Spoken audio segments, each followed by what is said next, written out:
Good evening, everyone. Welcome to the Real Talk Sports Show. I am your host, the Minister Jonathan Simmons, and we welcome you back to another live broadcast of the Real Talk Sports Show. I want to give a big shout out, first of all, to everybody who is watching us on Facebook Live, on YouTube Live, on Twitch. That's right, we're on Twitch now as well, and also on Periscope. Thank you, Periscope watchers. Also, big shout out to the Periscope people who are watching us via the replay and those on YouTube who are watching us on demand. Thank you, and thank you. And we cannot let the broadcast start off without giving a big shout out to WIGO 1570, Atlanta's incredible radio. You can listen to the broadcast. You can't see us, but you can listen to the broadcast again on WIGO 1570. You also can find us broadcasting to you on WIGOAM.com as well. So again, we're thankful to all those of you who are tuning in on various ways that you have decided to tune into the broadcast. And we thank you very much. You can see here, it's a little chilly, but we said we're going to break out the Miami situation here. You see we have the peach-colored Izod style polo shirt, and we have the wonderful cotton jacket here. We're all ready to rock and roll and make it happen here on the Real Talk Sports Show. So here's some of the questions that we're going to be talking about. Let me slide over so I can get the slide up. Bam! These are the questions today. So you can see them here. I don't know if my finger's in the situation. There we go. There's our question. So number one, have end zone celebrations become too excessive? Number two, do Georgia fans expect too much from Kirby Smart? And number three, have the Falcons made you happy or frustrated with their 4-2 record under Raheem Morris? So those are our questions that we're going to talk about tonight, and we'll get into them with our with all of our guests here tonight. We've got a couple of good guests coming in with us, actually 3 or 4 guests coming to join us. Number one, we have Brian Jones. Brian Jones is the man that we go to if we're talking sports or pop culture. He's with popculture.com, so we look forward to having him jump in on the broadcast and join us. We also going to be talking a little high school football wrap-up. That's right, we'll be getting involved with the coach from Jonesboro High School. They've wrapped up their season, not quite exactly the way they wanted, but nevertheless, we want to talk to them about a winning season and a trip to the playoffs. So we look forward to having them on. And then, of course, we're going to talk Falcons with D. Orlando Ledbetter. You know, we can't talk Falcons without D-Led. So we're going to have him on to join us as well in this broadcast. Again, many shout out and thanks to everybody who's watching this broadcast. Also, big shout out and thanks to those who are listening on WIGO 1570, Atlanta's incredible radio. And like I said, again, we appreciate all those of you who dropped in. Hey, guys, what do you think? So I'm going to ask Brian this question, but I want to get some feedback from you. Again, what do you think about celebrations? I was at work, and one of the OGs like myself, kind of said, I'm feeling kind of some kind of way, with all this, guys, jumping around and hollering and screaming and doing all these different dances in the end zone. So he was feeling some kind of way. So I want to ask you, do you think, in fact, that the end zone celebrations have gotten too excessive? I mean, because you got all kinds of things going on now. Because of the COVID, you got guys like there's the big flat screen down at the bottom of the end zone. So everybody kind of strikes the pose at the back of the end zone. You got guys obviously doing the Lambeau leap. So you got a lot of stuff going on. So my question is, what do you think about all of that? Do you think that everything is cool with that? Are you happy? Do you think there's too much? You think there's not enough? You think they should get even wilder than they are? That is the question that we want to ask you, and we look for you to chime in. Also look for Brian Jones to chime in as well. I'm going to check in just a little bit here. So my question is, what do you think? Yep, it looks like our Facebook and all of our audio is coming in loud and clear. So I wanted to check that here because every now and then we have a problem with the audio. And since it's a podcast as well, we want to make sure that we are on point. Like I said, guys, we're going to bring on Brian Jones to have him answer that question. Again, I'm going to pop the questions up that we're going to talk about here tonight. Let me slide over on the screen. Number one, have end zone celebrations become too excessive? Number two, do Georgia fans expect too much from Kirby Smart? Number three, have the Falcons, what have they done? Have they made you more frustrated, or have they made you happy since they're 4-2 play with Raheem Morris at the helm? Yeah, so we're going to talk about all those things tonight. And also, if you are a fan of high school football, hit us about the 8:15 hour because we're going to bring on the head coach from Jonesboro High School. Coach Timothy Floyd will join us, again, to give us a recap of what's been going on with high school football, especially with his team. Because, like I said, again, they were able to get to the playoffs here for I think it's the second or third season in a row. All right, we don't want you to go anywhere here. We're going to take a quick little break as we get reset here. You said it's an early break, yeah, because we want to give a big shout out to speaking of high school football, the gentleman that allowed us to do the high school football broadcast is Alan Vigil. Mr. Alan Vigil Ford was the man. He's the guy that enabled us to do that. So we thank God for him and thank God for everybody at Alan Vigil Ford as well. And again, let's pop up their information up on the screen here. Here it is, Alan Vigil Ford. They sponsored the high school football games for us at Heinz Ward Field at Terra Stadium.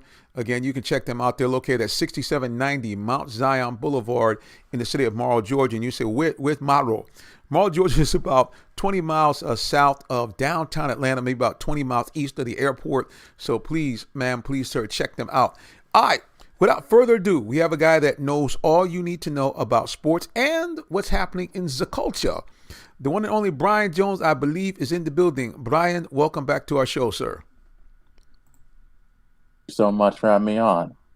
Well, look, man, we had a question that we kind of tossed out there, so I have to admit that I'm officially an OG now. I got them big digits, not my age, so I got to just kind of grasp that and embrace it.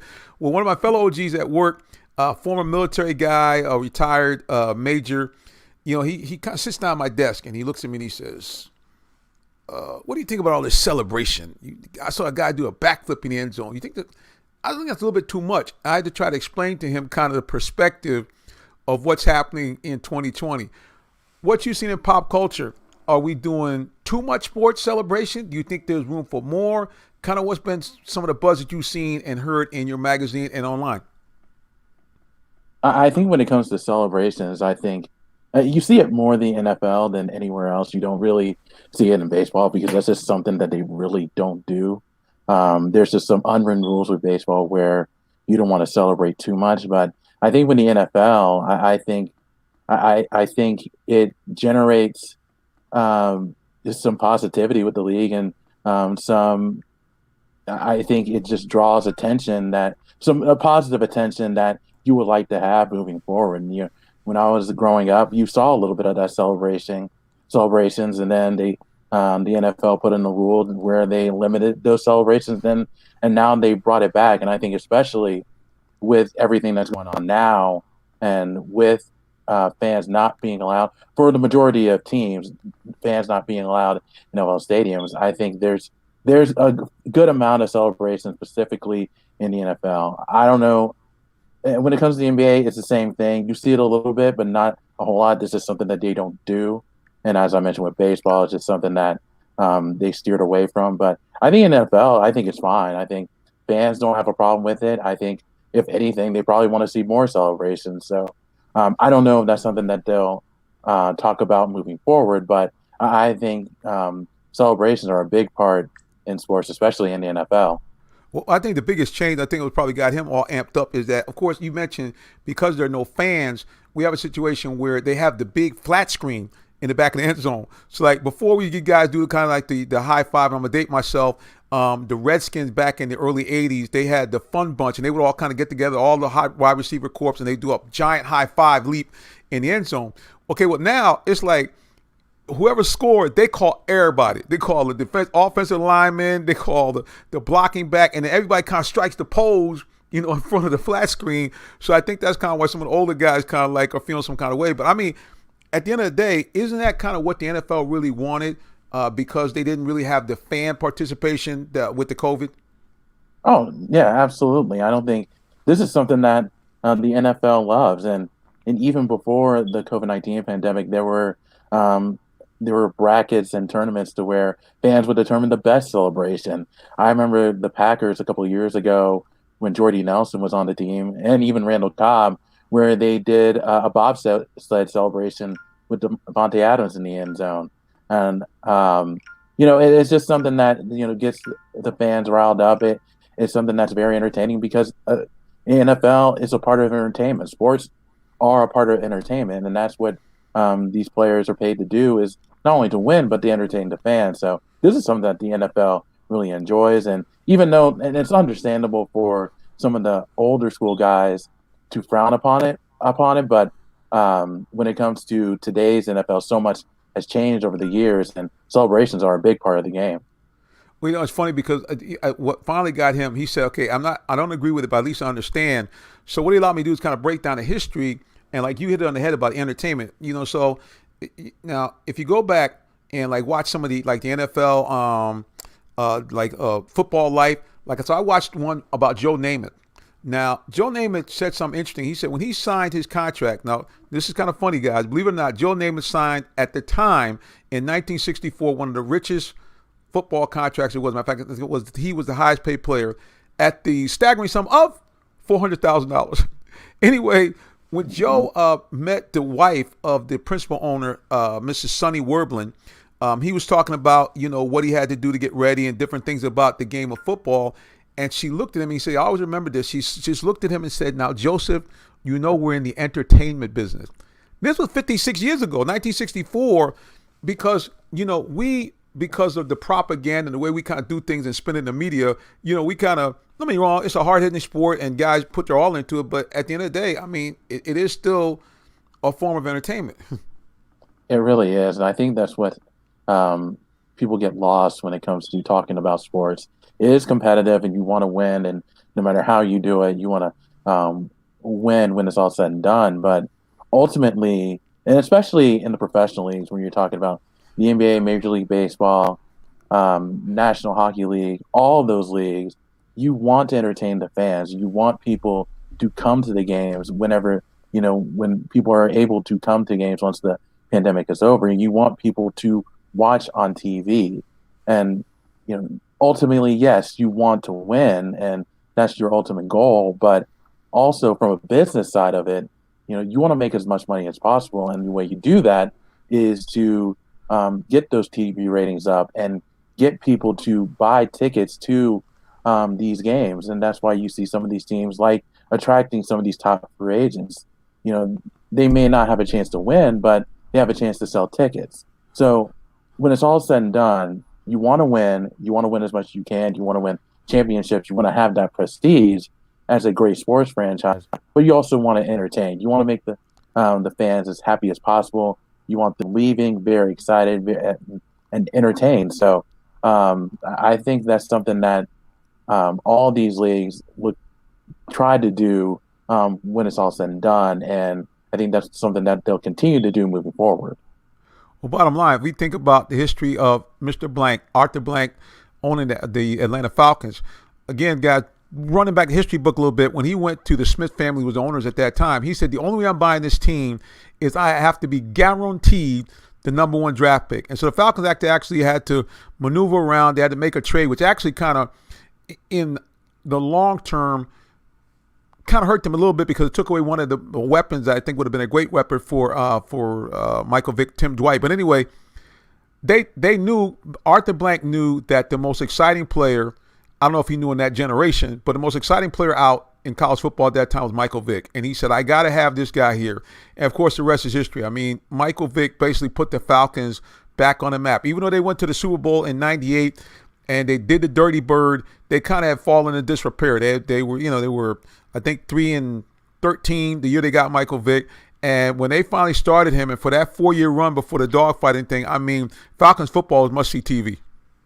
What Michael Vick did for the Falcons is make them relevant. Even with the Falcons going to the Super Bowl in '98, that team was built on veterans such as Tony Martin, Henri Crockett, Jesse Tucker was at the tail end of his career. Chris Chandler was a veteran that's been around in the NFL for many years. So they didn't have necessarily, other than Jamal Anderson, who got hurt 2 of the last 3 years when he was there, they just really didn't have those exciting guys that you could have that ability to sell tickets with. And you got that with Michael Vick. And in the beginning, they were able to win a lot of games, but people wanted to go to those games to see what Michael Vick would do. There were a bunch of Vick jerseys being bought at that time. I think he was probably the highest selling jersey in the NFL. Number one, yeah. And then, they had those Nike commercials. I remember the one with the Michael Vick roller coaster ride, which people still talk about today. The Michael Vick experience, baby. There you go. But yeah, it was just before he went to federal prison, he was the most talked about, not only the most talked about player in Atlanta, probably the most talked about a player in the NFL. So, and that's just a part of the entertainment factor. They were able to win, but people just wanted to see him play. And I think that's something that ultimately these teams want to do is, get that bona fide superstar, Right. whether it's Patrick Mahomes, whether it's Tom Brady when it's time, the Patriots. If you talk about basketball, LeBron James, even going back in baseball in the 90s with Ken Griffey Jr. when he was at the Seattle Mariners. So, those players, they've had success on the field, but what they're also able to do is entertain. Oh, no doubt, man. I mean, that's what it's all about, because especially you talk to NFL now. If you said I want to get some decent seats where I could see pretty well, you're talking about every bit of. Now, this is staggering to think about this. Every bit of $500 to $800 for a family of four to go watch a single NFL football game. So I mean, Yeah. that's a lot of money to lay out, man. When you busting bricks, whatever you do, I don't care what kind of work you're doing. $500 to $800 is a lot of money to lay out. So that's it, guys. So I guess the opinion is more is more.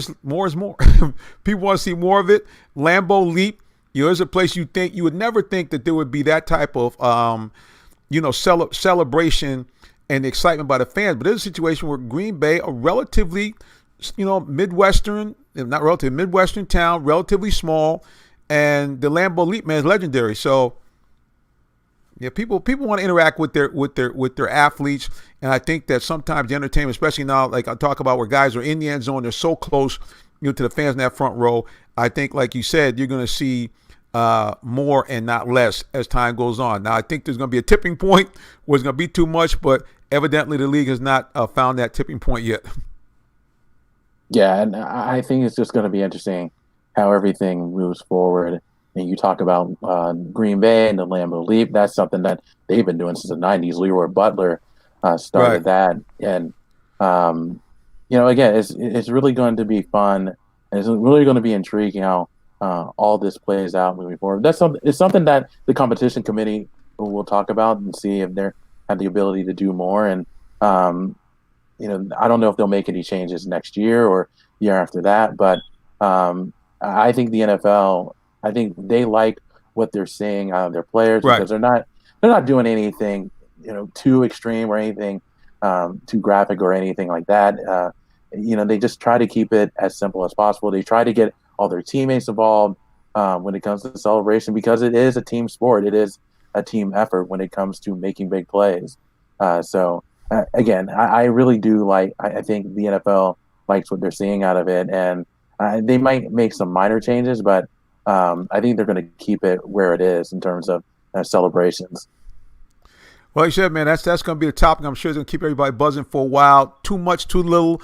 As far as celebration NFL, you guys can chime in if you want. You can put something there on the social media. I'm more than happy to let you guys get involved. Again, we're going to pop up the questions of the day one more time before we get up on out of here. Let's go ahead and get that up on the screen here if we can. Our big questions for the day. Okay, just going to go over Brian for a second. Oh, that's the Falcons. We don't want that one. Let's get our here we go. Bloop. There we go, guys. So those are our questions there for the day. Number one, end zone celebration too excessive. That's what we've been talking about now. Do Georgia fans expect too much from Kirby Smart, and have the Falcons, have they made you happy or frustrated with the 4-2 record under Raheem Morrison? We'll be talking about that later on when we talk Falcons. Listen, Brian, how can people find out more about you? Social media, website. You know how we do it on Real Talk Sports. The floor is yours. I appreciate that. I'm the trendy sports writer for popculture.com. You can find my work at popculture.com/sports. Covered a lot of various sports today, including Mike Tyson and his fight with Roy Jones Jr. Be sure to check that out. Again, that's popculture.com/sports. And for any trending or entertainment news, be sure to check out popculture.com. You can follow me on Twitter. That's at @BrianJones_PC. And I also have a podcast called Always Football Season. I'm going to come out with an episode tomorrow morning, so be sure to check that out. You can get Always Football Season wherever you get your podcast, and also have a Facebook page for Always Football Season, which is facebook.com/Always Football Season. That man is everywhere. Brian Jones. Well, listen, Brian, before you go, I got to ask one more question. I'm actually going to bring in our other guest for our next segment. He's the head coach of Jonesboro High School football. The Cardinals head coach is in the building. Coach Timothy Floyd. Welcome back, kind sir. Hey, good evening. Thank you for having me.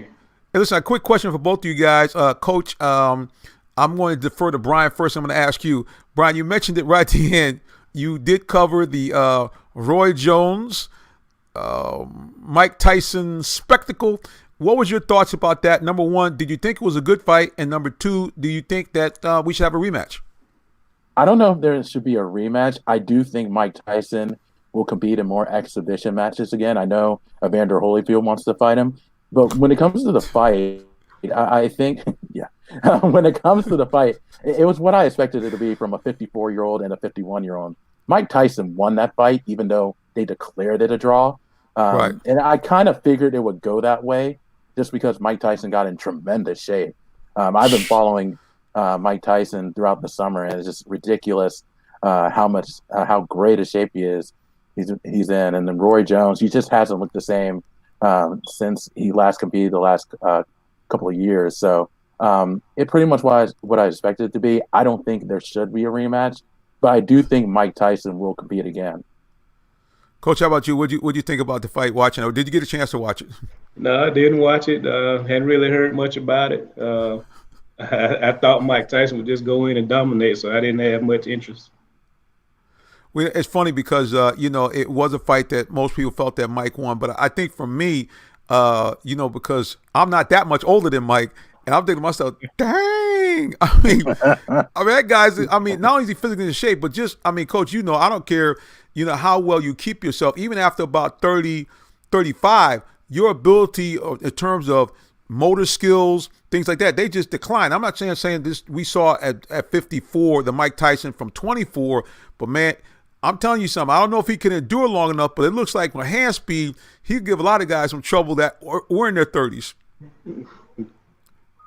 So I'm going to see it there. So listen, Brian, we appreciate you, man. Again, we look forward to having you back. All right, everybody, don't go nowhere. We have to take a station break. You know how that works. You listen to the Real Talk Sports Show, watching the Real Talk Sports Show everywhere you can. Keep it locked right here for more on Real Talk Sports. We'll be back. Are you in the market for a new vehicle? Well, check out Allen Vigil Ford Lincoln in Morrow, Georgia. We have one of the largest inventories in our area for both new and pre-owned vehicles, so we're sure to have something for everyone. Family owned and operated since 1982, customer satisfaction is our number one priority. Come see our full lineup of vehicles and find the one that best fits you. Give us a call today, 678-726-5739, or shop us 24/7 online at allenvigilford.net. Yeah, again, we want to give a big shout out to the folks at Allen Vigil Ford. Great people there. Mr. Vigil, as you guys know, who watched us cover high school football, pop it up right there. He presented what we call the high school football game of the week, which Coach Jonesboro Cardinals were featured, I think, of our 10 broadcasts. I think they were on 4 times. So they pretty much were our main school that they covered, but we enjoyed every minute of it. Well, Coach, season is over now. Obviously didn't quite finish the way you wanted, but overall, what was your thoughts about how you finished up this season in terms of it overall? And I was overall pretty pleased with the way, we finished the season. Glad we got an opportunity to actually get out and play. It was big for the guys, big for the community. We didn't reach all of our goals, but we did reach a lot of our goals. So I'm pretty pleased from that point, but, still got work to do, start getting ready for the next season. Let's talk a little about the highlights of the season. Certainly, opening game for Clayton County, Terra Stadium, game of the week, featured against your, I won't say crosstown because you guys are almost down the street, but Mount Zion. You guys came out in the backyard brawl and got everything kicked off for us. Actually, a very, very competitive game. Mount Zion, who I don't think is quite up to the point where you guys are yet, gave you a pretty good contest for about the first 2.5 quarters. And then you guys went on a streak. What was the key to kind of keeping that streak going? Because I believe you guys got up to won your first 6 games, if I'm not mistaken. I think defensively we got on a roll, and defense kind of gelled. Kind of where we thought, but played a little bit above what we thought they would be, giving the offense a chance to, get it together, because we got a new offensive coordinator who missed spring practice, missed summer. So it was just the defense holding things together while the offense started coming together. And tell people a little bit for you as a coaching staff, how challenging it was for you guys to be able to, first of all, get the team ready for the week after week, and then having some games, actually rescheduled. Because I think you guys at one point had to play like 3 games in like 14 or 15 days. It was quite a challenge. Like I told the guys at that point, it's going to be hard, but it's going to be fun. We had actually early in the season, we had a game canceled that we didn't make up because of COVID. A few weeks after that, we had a game with Woodward Academy that was postponed, which pushed our schedule. We played Thursday, Monday, Friday, and that was a tough stretch, but it was a fun stretch. And just kind of trying to make sure everybody stay healthy in that stretch and along the way.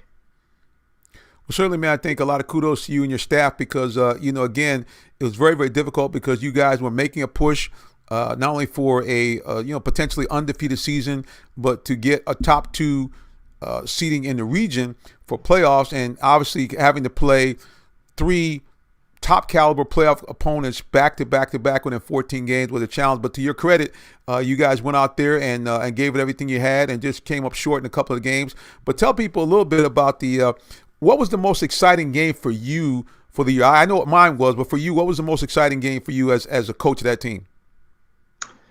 The most exciting game was probably when we played Creekside. Okay. We had been hearing, we knew we would have a pretty good defensive line going in. And, I've been hearing a lot about their offensive line. And it was a battle that, being a guy from the trenches that I wanted to see. And it was a good battle with the O-line and D-line. And overall, it was a good game. So that was probably the most exciting game. No doubt. Spoken like a true, like you said, former offensive lineman. You can see, guys, we have it up there. The high school football game of the week was sponsored by Allen Vigil Ford and Lincoln. For us, it was an interesting game that we felt was the best one. For us, the most exciting game was an electrifying come from behind victory on the road against Tri-Cities, one of the top teams in the Atlanta metro area. You guys down 20-10 with about 6 minutes to go, and then scored the winning touchdown with less than 60 seconds. And unfortunately, the excitement came live and in person to Real Talk Sports because due to a communication error, we were actually asked to leave in the middle of the broadcast. So for us, that was probably the most exciting game, seeing you guys win and then having to scramble around for the first time and having to leave. So again, you guys brought a lot of highlights. The other thing I enjoyed in terms of covering you guys, I was a little bit nervous because of the COVID, but the fact that you guys really brought out the fan base, including the band and the cheerleaders for homecoming night. As a school, as a county, how important was it for you guys to make the decision, hey, we're going to try to have these senior nights as close to normal as possible? It was very important. The seniors have, a lot of the seniors been in the program 4 years, some 3 years, putting in a lot of work. They've seen the previous senior classes, and it was just an opportunity for them to be recognized and, for their parents to come out. And I know the parents were a bit disappointed that they couldn't come on the field, but they understood, under the circumstances, this has been a different kind of season. So that's a few different kind of rules, but it was good to recognize the seniors in a way for, their work throughout the years, not just for this season. Well, no doubt. And for those of you who might have missed it, we did actually get that on a lot of our game highlights. So if you can take a look at that game, you'll see some of the actual pageantry from the announcements of the different senior awards. So if you guys need to go to that, go to our Real Talk Sports page on YouTube, and you can find out more about it. All right, now that the season's over, Coach, what's the next step for you guys? How long of a break do you take? And then what's next in terms of off-season work for you? Well, as far as coaches, it's recruiting season. We actually had some staff with a recruiting coordinator went to a recruiting fair today, and we'll be back at it next Tuesday, another recruiting fair. We may get in the weight room next week just for a day or two, just kind of stretch the guys out a little bit and start workouts in January. Just kind of seeing how the weather with COVID is going. We'll be back at it in January. Well, now, you mentioned recruiting season. So now, you mean in terms of college recruiters coming on campus for you guys, or are you guys allowed to do some limited recruiting yourselves? We can't do any recruiting at all ourselves. Yeah, So I was wondering about that. I was like, can they do that? So you're talking basically the college guys coming in and taking a look at your teams and your players and so forth. Okay, gotcha. right. And it was a recruiting fair put on by Minority Coaches Association of Georgia. They held it Okay. at Riverdale High School today. Uh, Wow. and several college coaches came in, and we got a chance to talk about our kids and show them video, present transcripts. So it was a real good event. Well, speaking of that, have you seen or did you see this year with obviously a lot of changes that we had in terms of our nation, in terms of social justice, and more of an emphasis on the needs and the concerns of the African American community? Did you see more coaches from the HBCUs this year? It's been early, but I have heard from them, through social media. But Okay. it's still been kind of early in the process. But I do expect to hear more from them. Um, Yeah, and and we're what we're looking forward hoping to is it. is that speaking of that, the impact of having a high profile individual now as a head coach now, and obviously over the years, probably some of the best coaches that people don't know have actually served the HBCU schools. But interestingly, now there's a glamour boy that's moved into the situation. Jackson State now has prime time as the head coach. What do you think that might do in terms of adding some more luster to HBCUs and helping them out in the recruiting? I think that's gonna be huge. Kids, they know about prime time, even though it Yes, was sir. one of the guys that I really looked up to. But their parents looking forward to getting their kids over there with them. And some of the coaches that I've heard, I can't think of the names right now, but he's brought in a few with maybe a Hall of Famer or two to help coach over there. And it's kind of been spreading amongst some of the other HBCUs, get some high profile assistant coaches. So I think it's going to be huge. Well, I look forward to seeing what's going to happen in the recruiting season. Again, we're somewhat limited. We used to cover that quite a bit. We also used to do the signing day. Obviously, it's a little different now where they've split it up between December and February. I'm like you. We're going to have to kind of see how the COVID goes. I think a lot of that's going to be virtual this year. But again, we look forward to doing all we can to try to promote, high school sports in Clayton County and around Metro Atlanta. And we look forward to partnering with you and all the guys in Clayton County as you guys go forward this year. Coach, let's stay in contact. I'd love to get some updates from you as the year goes on. And, man, kudos to you for a good season. And just keep up the good work. Thank you, and I appreciate everything you're doing, for the community, getting the word out about what's going on in the area. So that's huge, also. Again, guys, if you want to find out more, just follow us on social media at Real Talk Sports 7. You also can go to our YouTube page, and we have it right here. It's a YouTube channel is Real Talk Sports TV. So you can find some of the highlights. We actually have full game coverage from several of the Jonesboro games and some of the other teams from Clayton County that played at Terrace Stadium. So that's where to go. Coach, again, we appreciate you so much. Again, guys, I can't remember all their social media names either, so don't ask me. Just go in and put in Jonesboro High School or Jonesboro Cardinals, and you will find all of their social media and their website as well. Coach, until the next time, man, God bless you and have a real great evening. God bless you too, and thank you. All right, guys, that's Coach Timothy Floyd from Jonesboro High School, the Cardinals head coach in the building with us. And again, he had a great season this year. Those guys, like I said, at one point were 6-0 and were able to go to the playoffs. Unfortunately, got knocked off by a storied program in Georgia. Griffin had to go on the road. Griffin had my understanding, they had the fans, as many fans they could put in there, they did. And they knocked Jonesboro off in that first round of the playoffs. But again, they had a great season overall. And for Clayton County in general, 5 teams from Clayton County went to the playoffs this year. And that's the type of stuff that I think everybody here on the South Side is excited about. And we don't want to take away from any other schools on the South Side. A bunch of teams went from South Metro Atlanta. I can't name them all now, but we saw them. Banneker, one of the top teams in the country, not in the country, in Georgia. Langston Hughes, located right in Fairburn. They had a big win on their opening round playoffs. So again, a lot of stuff going on in South Metro Atlanta, and it's overdue. I think a lot of times the South Side gets overlooked because there's so many powerful programs and legendary programs on the North Side, like Buford and Parkview and Northview and some of these other schools, McEachern over in Cobb County. So many of these schools that have, I don't want to take anything away from them, have played very well in high school football and GHSA, which is Georgia High School Sports Association. But down here in the South Side, some great stuff going on here, both on South Side of I-85, and South Side of I-75. Great stuff going on again. Check us out on YouTube, on Real Talk Sports TV. Also, follow us on social media at Real Talk Sports 7. If you want to follow me personally, you can follow me at Minister J. Sim.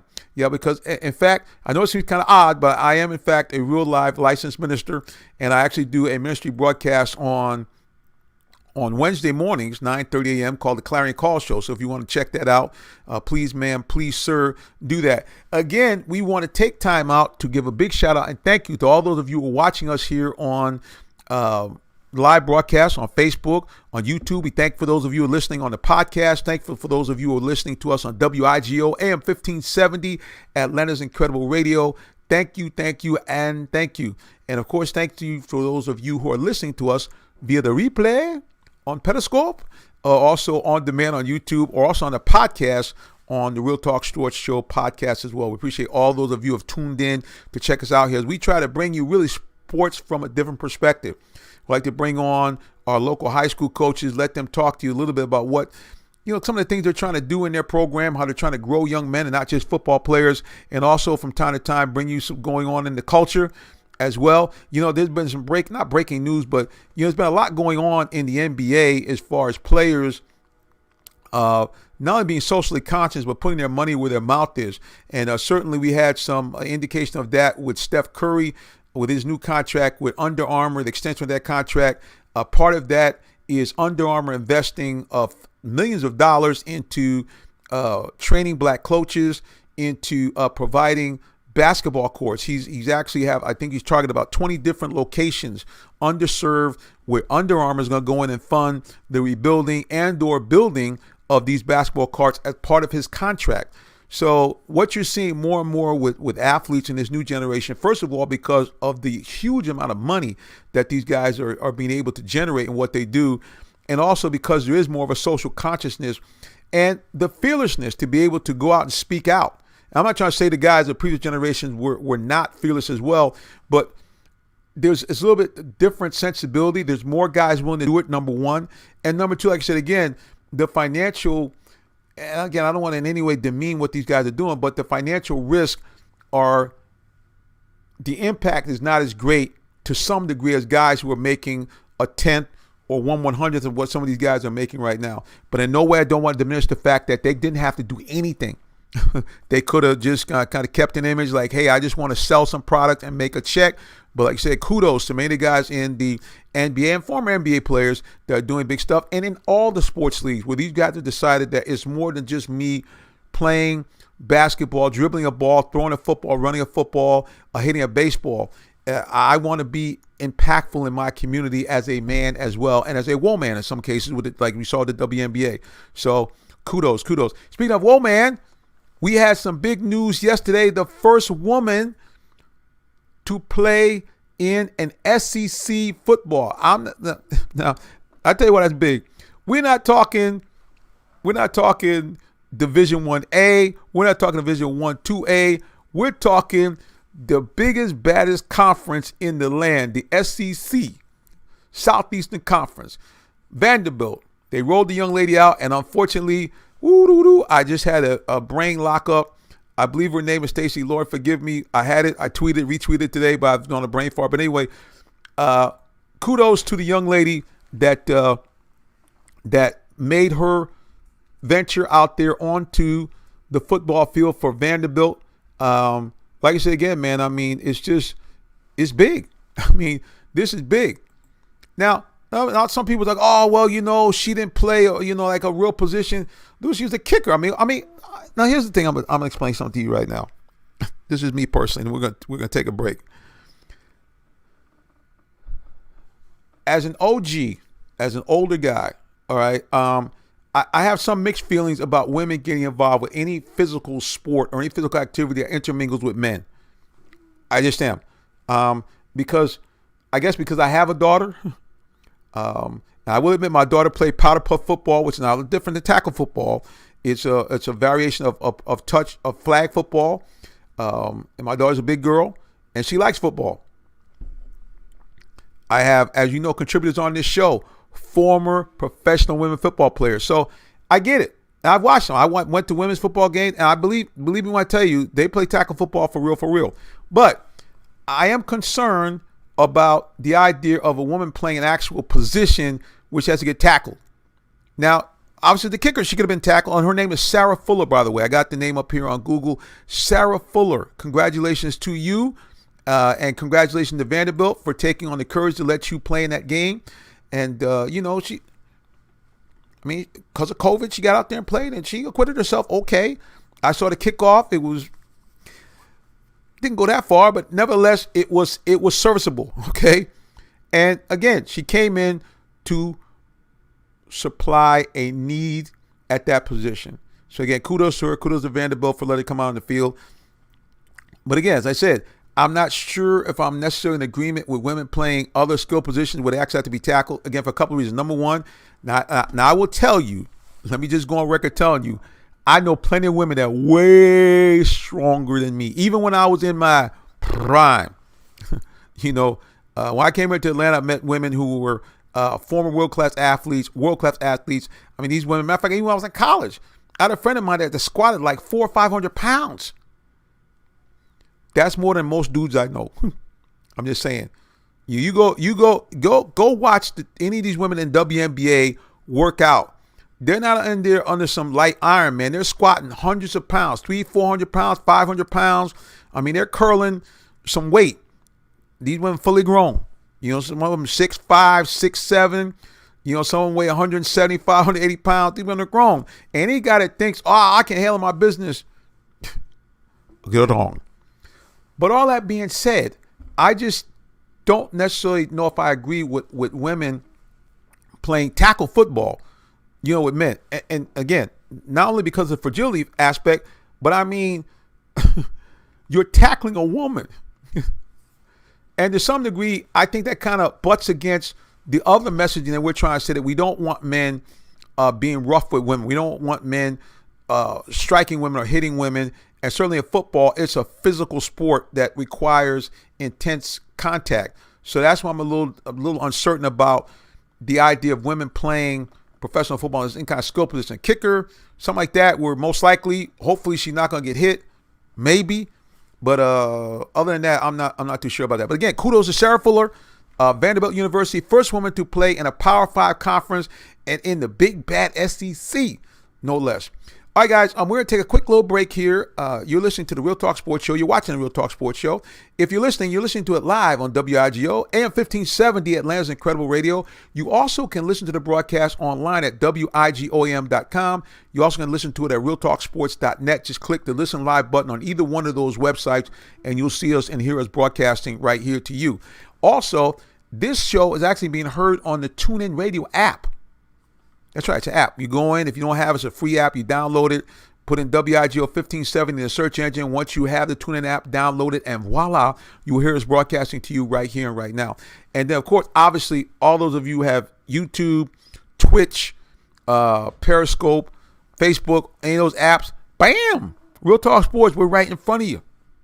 How you like us now? All right, listen, we got to take a quick little break. I'm getting used to the camera. Sometimes you guys say your eyes might be shifting. Well, that's because I'm now using my actual video camera to do this, to give you a little crisper quality. And I always have to remember the camera's up there. I'm always want to look over here somewhere, but it's right up there. And I'm looking at you. All right, keep it locked right here. Don't go nowhere. We'll be back with more of the Real Talk Sports Show in just a momento. Hold on. Are you in the market for a new vehicle? Well, check out Allen Vigil Ford Lincoln in Morrow, Georgia. We have one of the largest inventories in our area for both new and pre-owned vehicles, so we're sure to have something for everyone. Family owned and operated since 1982, customer satisfaction is our number one priority. Come see our full lineup of vehicles and find the one that best fits you. Give us a call today, 678-726-5739, or shop us 24/7 online at allenvigilford.net. It's at allenvigilford.net. You can shop them 24/7. They actually are located at 6790 Mount Zion Boulevard in the city of Morrow, Georgia, within about a 20-minute drive of downtown Atlanta, 20 minutes from the airport, within an hour of anywhere virtually in Metro Atlanta.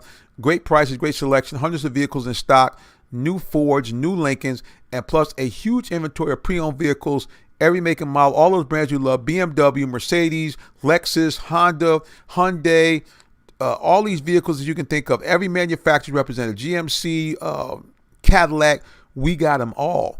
And here's another good news. You know, sometimes you go to a car dealership, you don't know, you can't trust the guy, you're thinking, man, I'm in here like, you know, like the sheep and the wolves. Well, I got some good news. Yours truly, that's me, the minister, is actually a commercial account manager at Allen Vigil Ford. So you know what that means? I can be, yes, ma'am, sir, I can be your personal automobile concierge. So you actually can contact me. I'll be more than happy to set up a time for you to come on down to the dealership.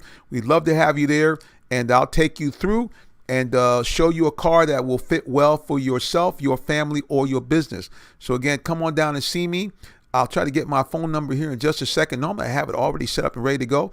But if you do need to call me, cell phone number is 678-410-9833. That's how you can reach me. You can hit me right up on the cell. Don't have to worry about anything at all. You can also text me on the cell as well. That is my cell. I will, if I don't answer it, I will call you back. No worries at all. I'll pop that up on the screen so you guys can see it. My cell phone number right here. Here you go.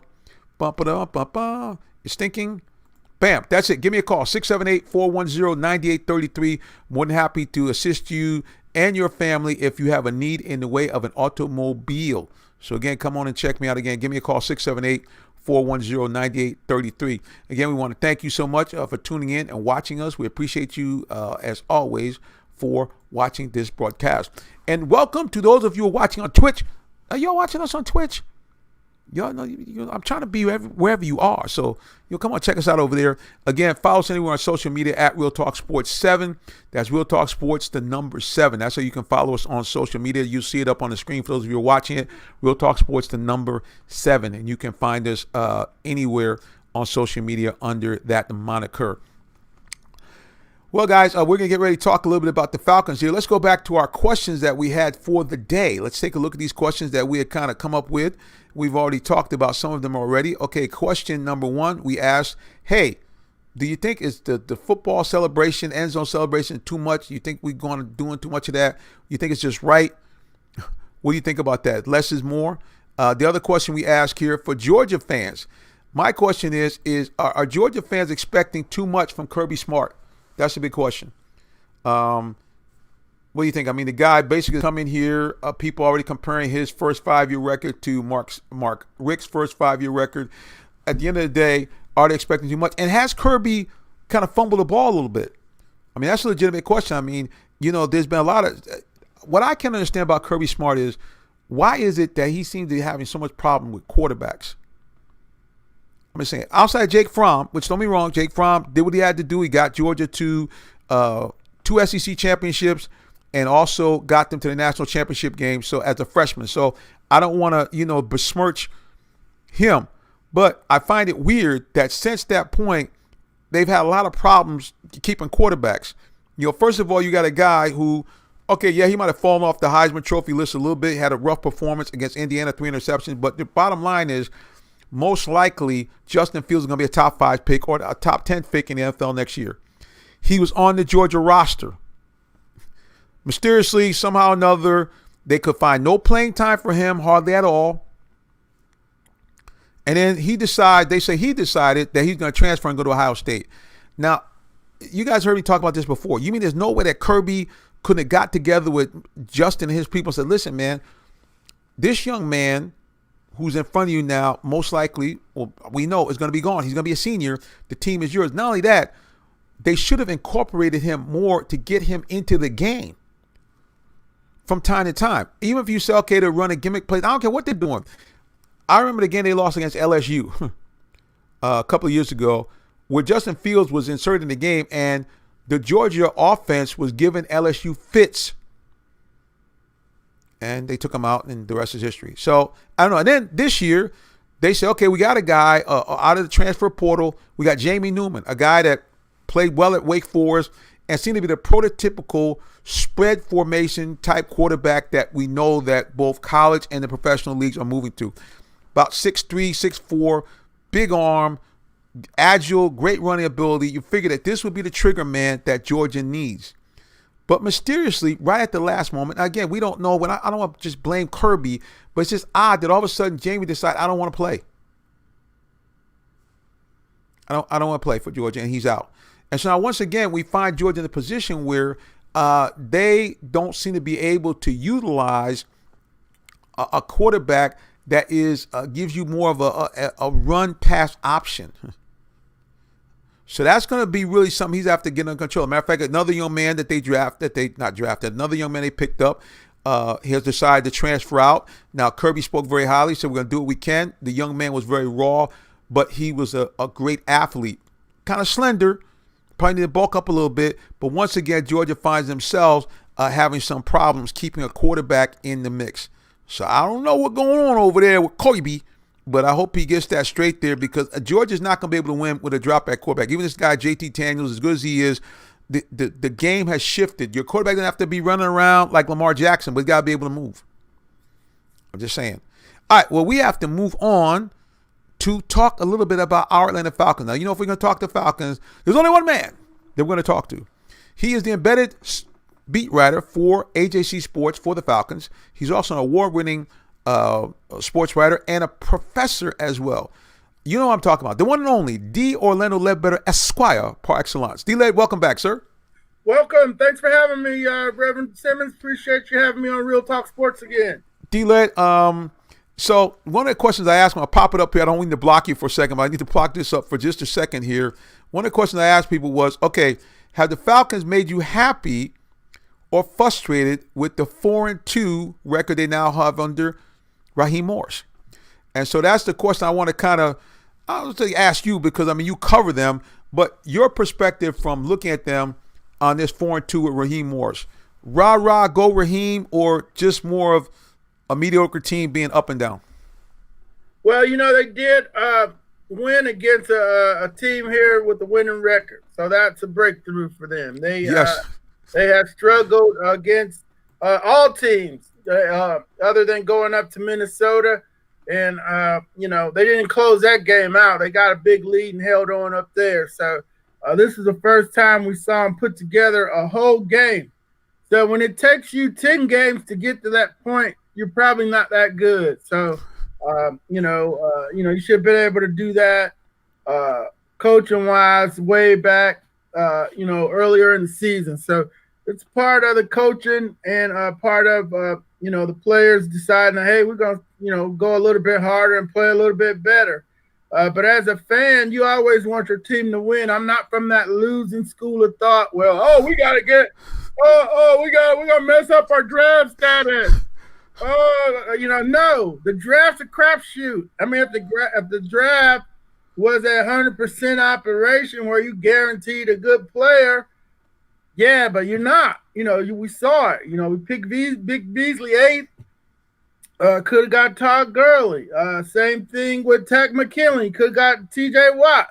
So no, you never lose professionally to get in the draft position. That's an NBA thing. They got a little different setup, a little different lottery.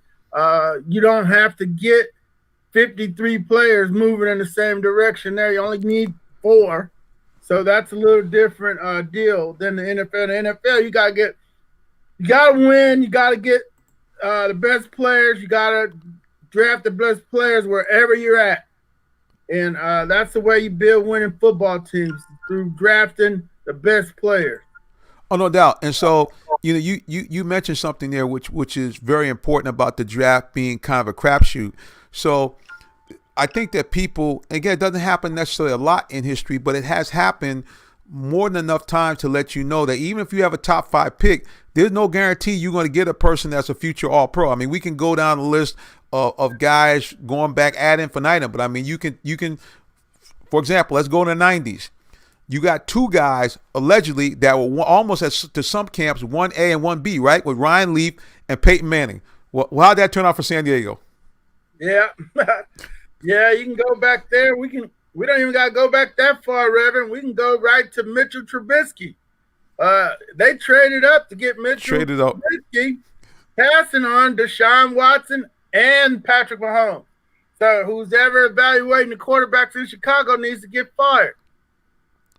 And that's what people have to understand. So there just is no guarantee. I mean, you just have to kind of play the best you can. And even, it's funny because I was thinking about the play of Oluokun, how he's been playing, and it's really kind of odd that Thomas Dimitroff over the years were able every now and then to get these diamonds in the rough in a 4th round pick or a 5th round pick, like a Grady Jarrett, like a Oluokun, but just seemed to consistently miss in that 1st round.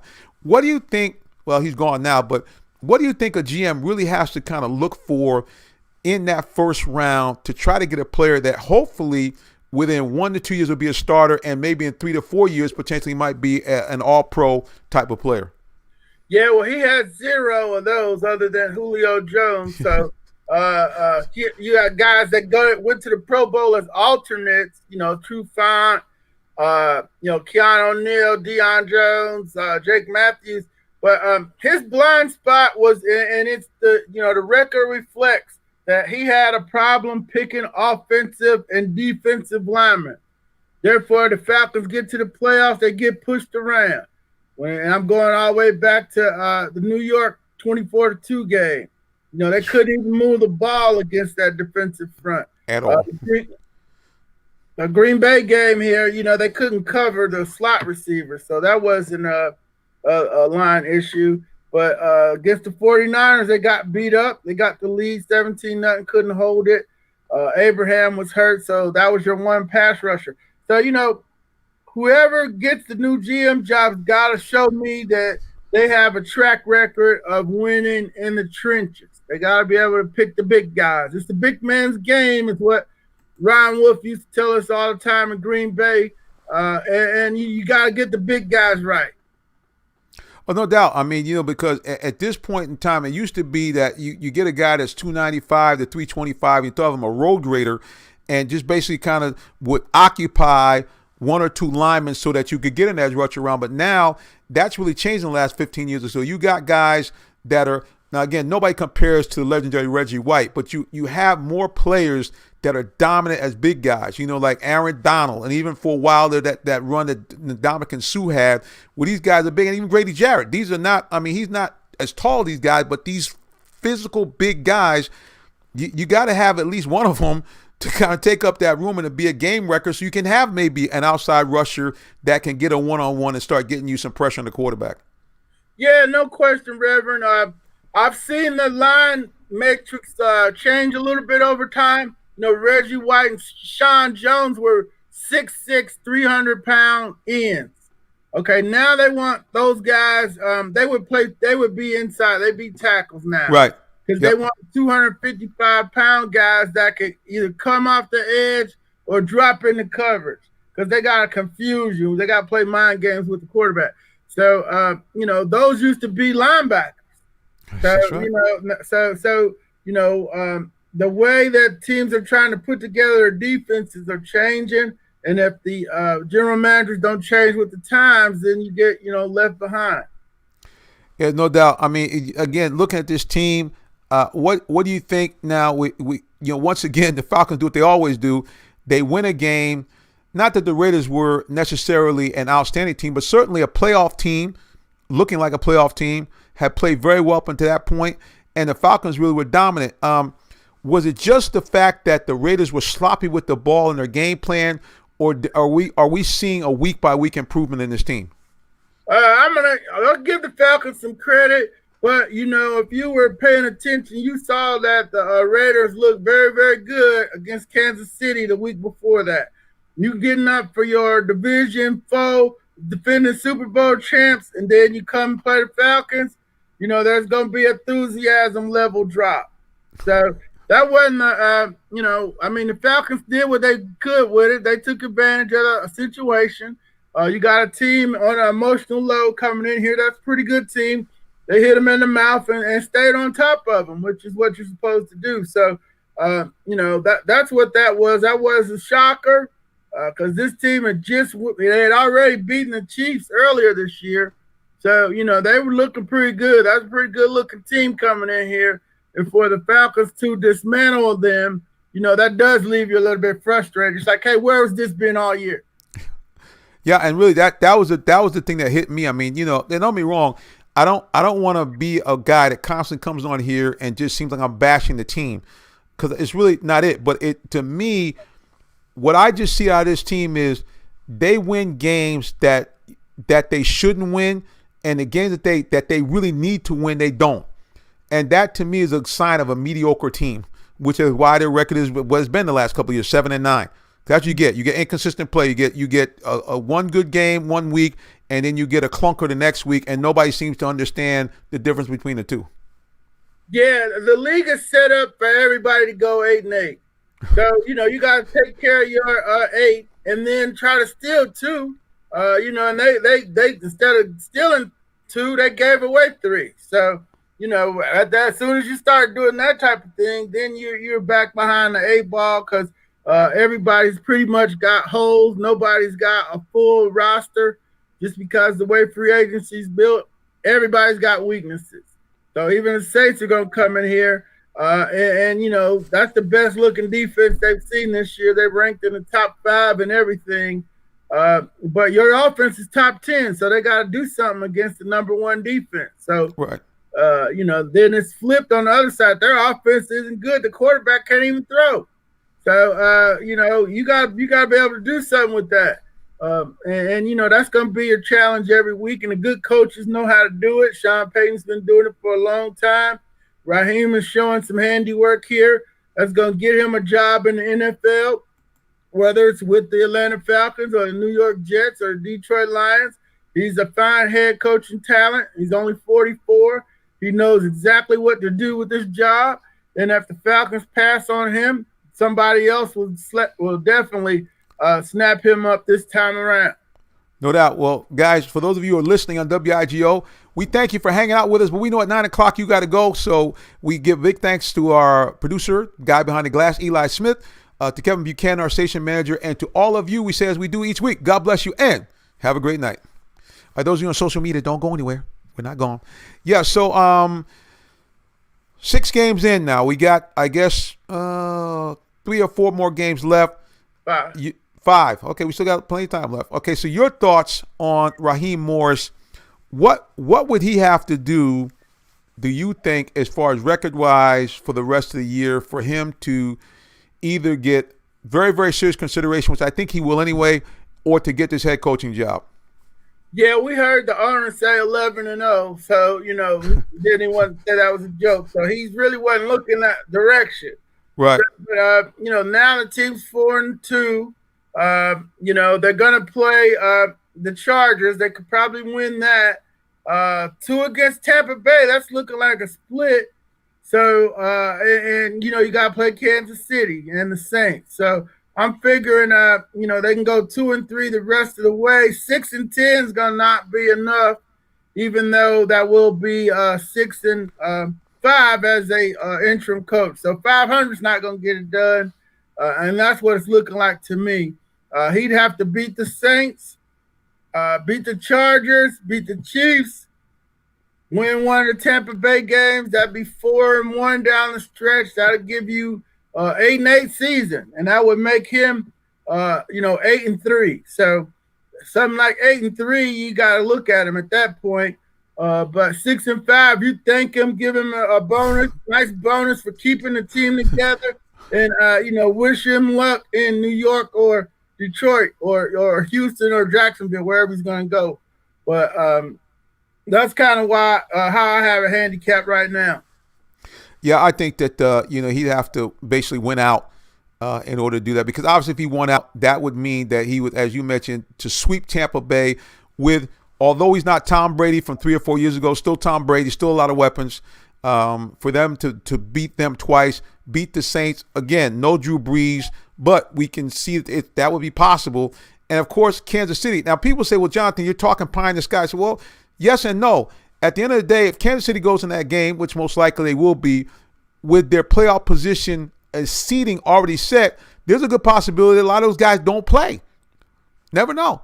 So it's a possibility. A wild, far shot, yes.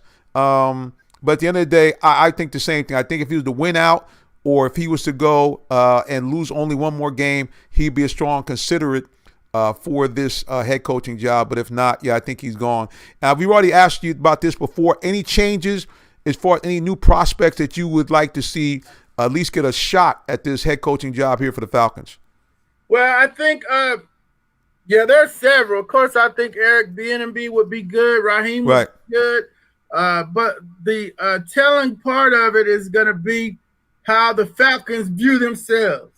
If they viewed it as a total rebuild, then, you know, they messed up by not trading Julio and Matt Ryan. And, you know, they got to start over. But any starting over means 3 years of not winning anything. And, you know, Arthur Blank's got that stadium down there with nobody in it. And PSL's defaulting through the roof. So they got to view themselves as a winning commodity that just was under bad leadership. So they're going to go out and try to get a coach that could come in here and turn it around quickly. Now, that's not going to be a first-time coach. That's going to have to be a veteran coach, somebody that the players are going to listen to and respect and know right away. So, you know, some of these names, Eric, it'll be his first job. Raheem's he knows what he's doing. You know, Leslie Frazier is a name I've been told to keep an eye on. Arthur Smith in Tennessee will be his first time as a head coach. So, you know, the players, it's basically who are the players going to listen to that make them winners. And so I don't know, you can't bring Coach Smith back. It's not Dirk Cutter, I don't think. You know, Terry Rubisky, an older guy like that might be a perfect fit for this team. You need an old no-nonsense coach to follow up all that brotherhood cheerleading stuff that was in here. You know, they got these dudes. That was good when they were young kids right out of college.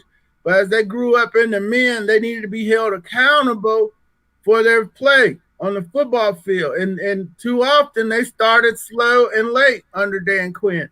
So it's going to be interesting. I think I got the profile right. I don't have the names. I'm hearing a lot of Arthur Smith, but I don't think he can come in here and win right away.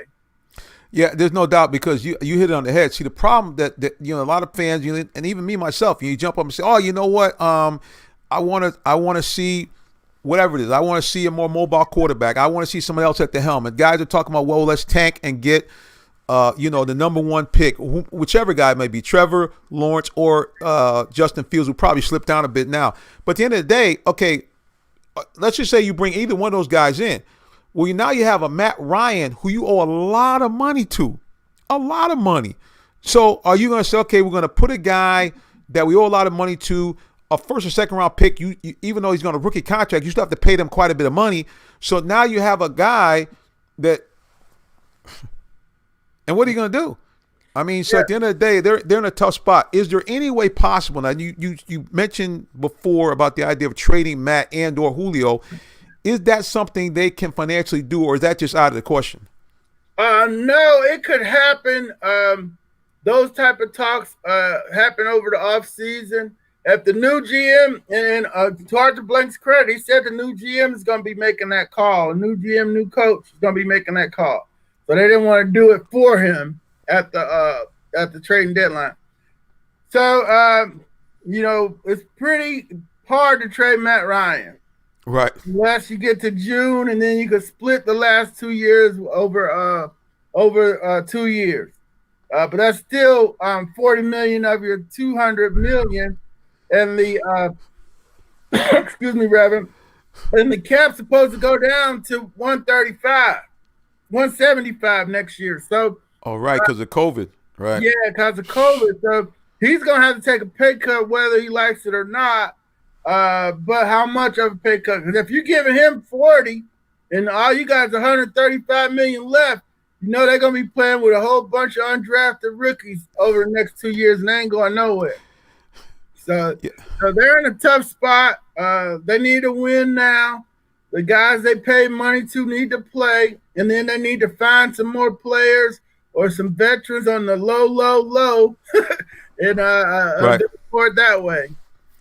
Well, at the end of the day, man, they're going to have to do something to turn this squad around, because really, again, when I watch them, it's still, even when I saw it against Oakland. Now, Oakland's a better team. I get their winning record, but this was a team I think you and I can both agree certainly wasn't playing their A game against the Falcons, and the Falcons still offensively struggle.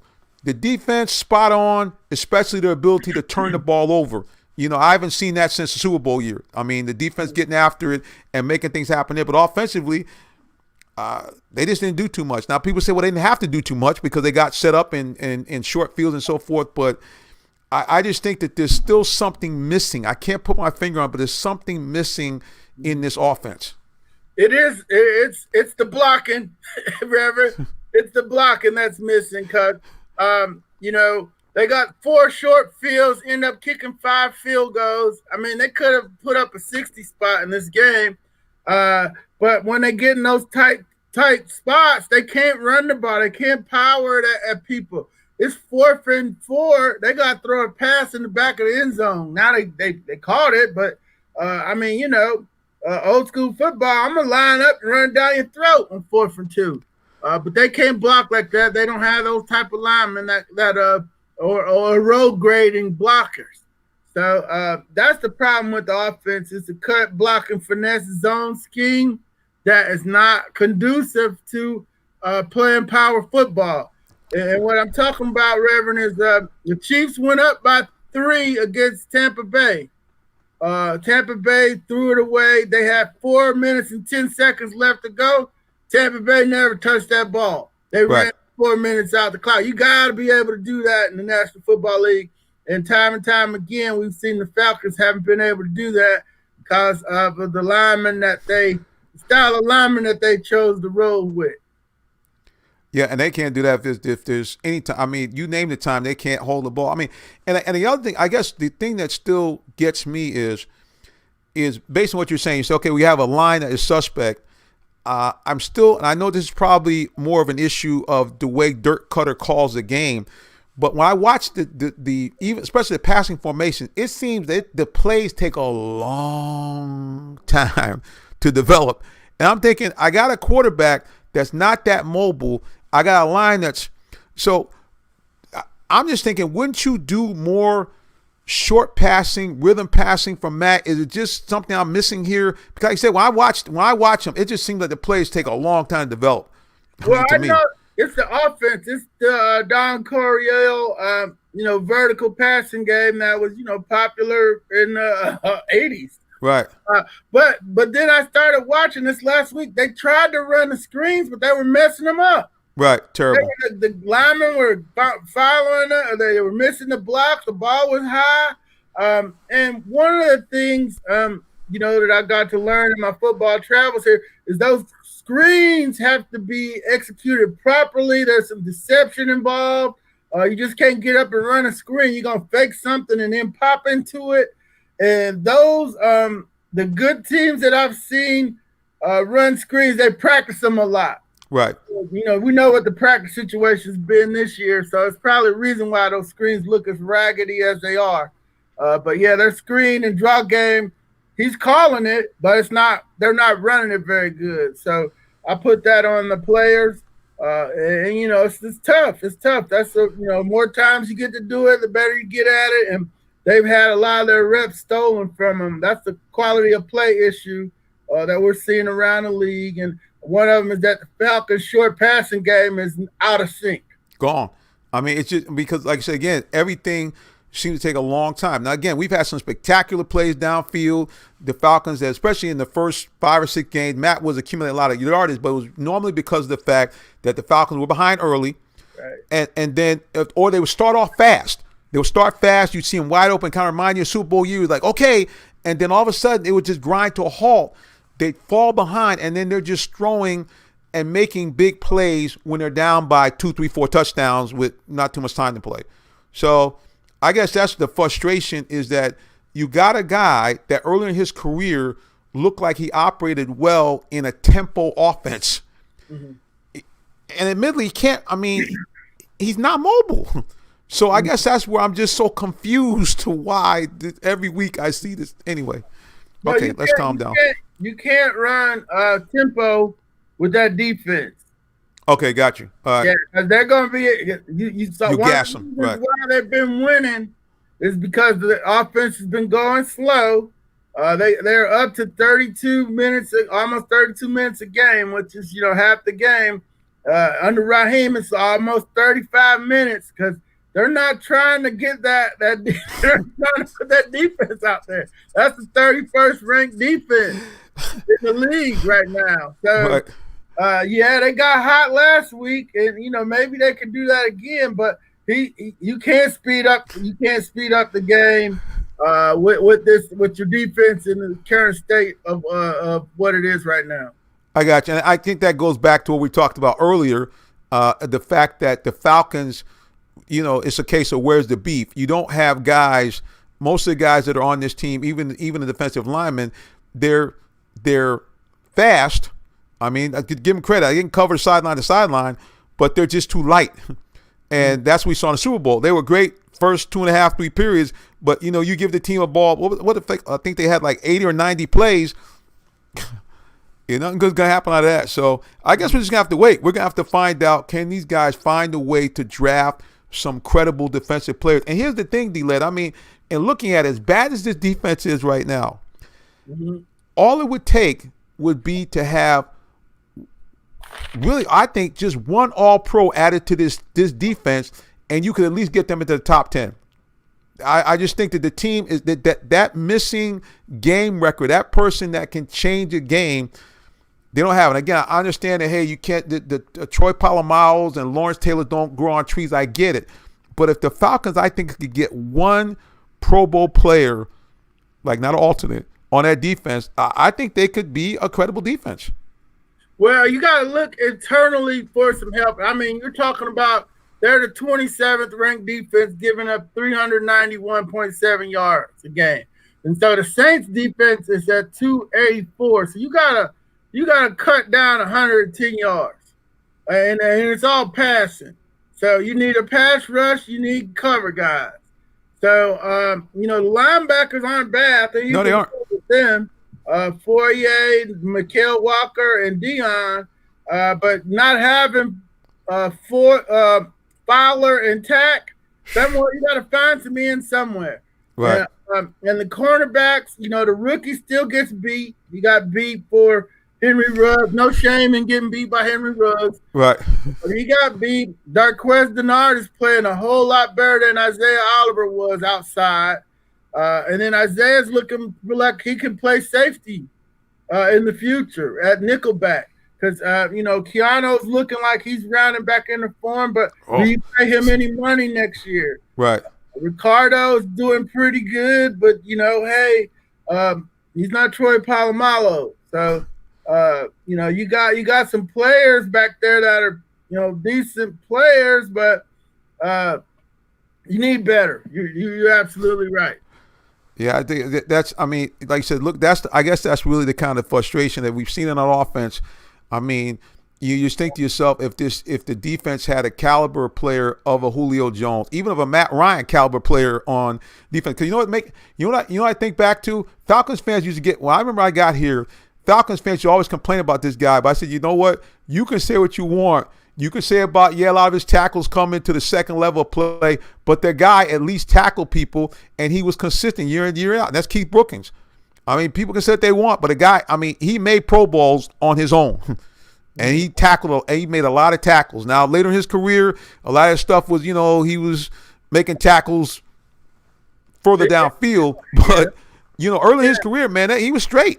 Yeah, we didn't hit it up. I don't know why. I didn't think he was. I thought he was overhyped like a lot of other people. So, God bless Keith and so forth. But I gotta call it like I see it.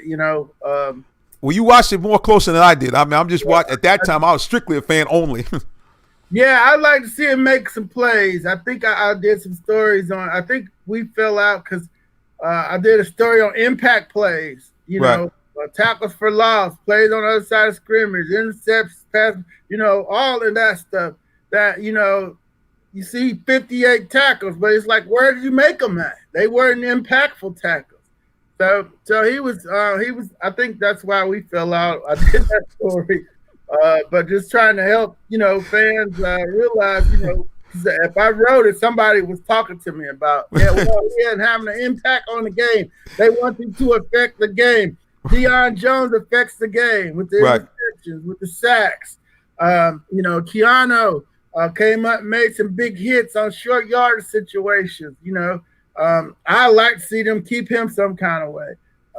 He looks like he's back to normal now. I mean, that's that same fearless, almost to the point where it reminds me a lot, because they're similar cloth. It reminds me a lot of Willie Moore. When Willie Moore was here, that's the one thing I just said to myself. This guy he's so intense, he can't stay on the field. Mm-hmm. I mean, he was and Keanu, he's not as bad. And I think because the league has shifted to the penalties, it's kind of slowed him down a little bit. But as far as physically, he looks very close to the guy that we saw a couple of years ago. I mean, he's laying some wood. Mm-hmm. And another thing, though, he's making the sound tackle. He's not trying to kill everybody. Right, now. right. He knows when to take his shots now, and he knows when it's just best to get the guy down on the ground. Right. 4-yard catch stays a 4-yard catch, because he comes up and tries to kill you and miss, and then he's out the door. So he's learning how to play. I'm thinking the new coach will want to keep him around. I think so.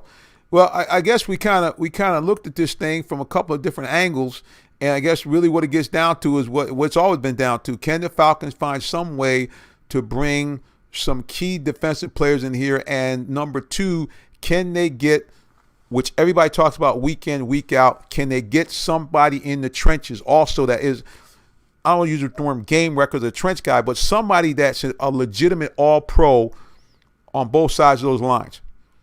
Well,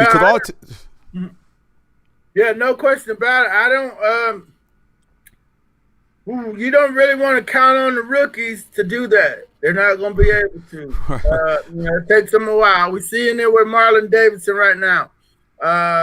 You don't have any free agent money. You can go get a couple guys, but you can't. They tried to get Robert Quinn last year. He's 12, 13 years in the league. So you're talking about somebody like that. You pay Fowler. So, first I try to do is look at, who can get better? Who could I get more out of on the team? And so you got to think you can get more out of Fowler. You got to think Comiskey, that Jacob Mariner guy, kid had a big game. Big game, yep. Here. So I'm thinking he got some more ways to go. Steven Means, that's probably, he's 30, so we've seen how good he's going to be. Alan Bailey, we've seen how good he's going to be.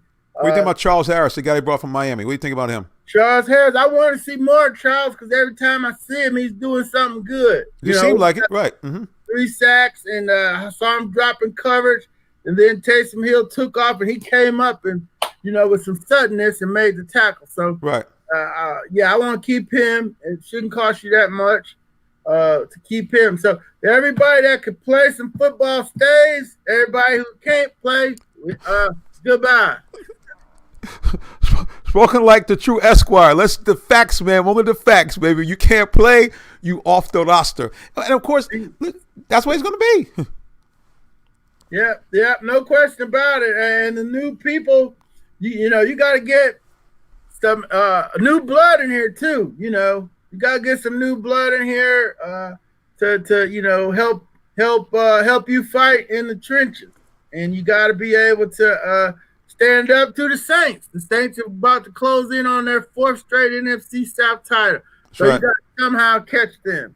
And once you catch up in the division, Tampa Bay pulled away from you a little bit. They'll come back to the pack. So, you're basically chasing the Saints first. And then you can start worrying about the Packers and the rest of the NFC, the 49ers and Seattle's of the world. The teams you used to run with. But right. Used to run with, right? You're not running with them right now.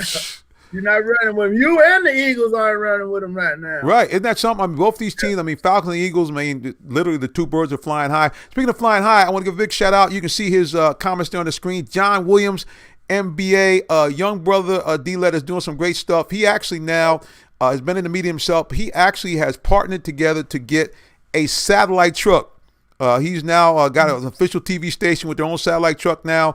The COVID has kind of slowed him down a little bit, but I've noticed they've been on the scene doing some stuff. So John Williams, NBA, brother, we congratulate you on that, and we look forward to seeing the good stuff that you're doing down the road. Now, I believe you have a big money partner. I ain't going to reveal his name on the air, but hope that keeps on, brother. Well, D-Led, listen, speaking of that, how can people find out more about you, social media, website? You know how we do it here on Real Talk Sports. The floor is yours. Well, thank you, Reverend Simmons. You can follow me on Twitter at DOrlandoAJC. Of course, you know, you can go to AJC.com and get to the sports page and bookmark your Falcons coverage. Also, we have our Cover 9 at 9 blog that comes out every Wednesday at 9. Just wrote it today. We're going to talk about Jacob Mariner, and if he could help the pass rush, does he have a future with the team? And then our Bowtie Chronicles podcast comes out on Wednesdays. We're breaking down the Saints. We tell you how the Falcons can beat the Saints this Sunday. And, you know, we had Raheem Morris come by and offensive coordinator Dirk Cutter. I know y'all love to question the play calling, so I got it right for you on the Bowtie Chronicles podcast Wednesday morning at 8 a.m. Might be out there on iTunes and all your good stuff right now. So that's how you can find us. I certainly appreciate the opportunity, Reverend. Well, there it is, guys. Remember, AJC.com. Look for D. Orlando Ledbetter. Check him out, D. Orlando AJC as well. And listen, I'm just trying to help you guys out. Everybody wants to get the expert. Well, there he is right there. The man that knows it all about our Falcons, D. Orlando Ledbetter in the building. So as we always say, God bless you, man. Have a great night. God bless you too, Reverend Simmons. Thanks again for having me. That's D. Orlando Ledbetter, Esquire Parks and Lawns. Now, the other thing, too, is he does some great stuff. He's also a professor as well, teaches the young guys, getting them up to speed as far as learning the trade of journalism for real. You know, he actually brings them out at the games. I've seen him there, does some great stuff. So, again, kudos to him. And we thank God for all those of all these guys that get out here in the media. You know, I remember once someone saying it was like a media apartheid. But I got to tell you, there's a lot of African-American men and women out in the media. Many of them have tremendous blogs, great followings. You know, you look at, there's a guy, I'm trying to call his name right now. I think it's called These Urban Times. Young man from out of the Philly area has been doing some great job. Brother, don't get mad at me because I just drew a blank on your name, bro. It's all right. It's all good. But anyway, you can check them out. You can follow him actually at Eldorado2452. Does a great job on social media, bringing you the great stuff in hip hop. I mean, some of the stuff a little strong maybe for the preacher, but at the end of the day, if you want to know what's going on with sports and entertainment, a great place to follow them. And like I said, there's so much African-American media out there and a lot more women getting out here. Chicks Into Sports. Check them out on Twitter. Check them out on Instagram. They do a phenomenal job. There's a lot of things going on here where you have this growing, bubbling cauldron of media, what was allegedly before small media and what they call new media, that's making a huge footprint now in sports. And we just want to appreciate all the teams, especially professional teams, that have allowed us to be credentialed so that we can have that opportunity, like the Falcons, like the Hawks, like Atlanta United, even to some degree the Braves, Georgia Tech. Appreciate all you guys that allow us to be credentialed so that we can come and give our perspective on your various teams. So again, shout out to all of those teams. And of course, to the smaller teams like Kennesaw State, another great place. We had the opportunity actually to cover them from the time the football team started. So again, just a lot of great stuff, man, that we've been able to do here covering sports. We appreciate you, and we appreciate all those of you who check this out here in what I like to call the lockdown living room. All right, everybody, we got to go. Until the next time, God bless you and have a great day. You can see it's telling me change my battery. That's me. I got to go now. All right, guys. So long and God bless.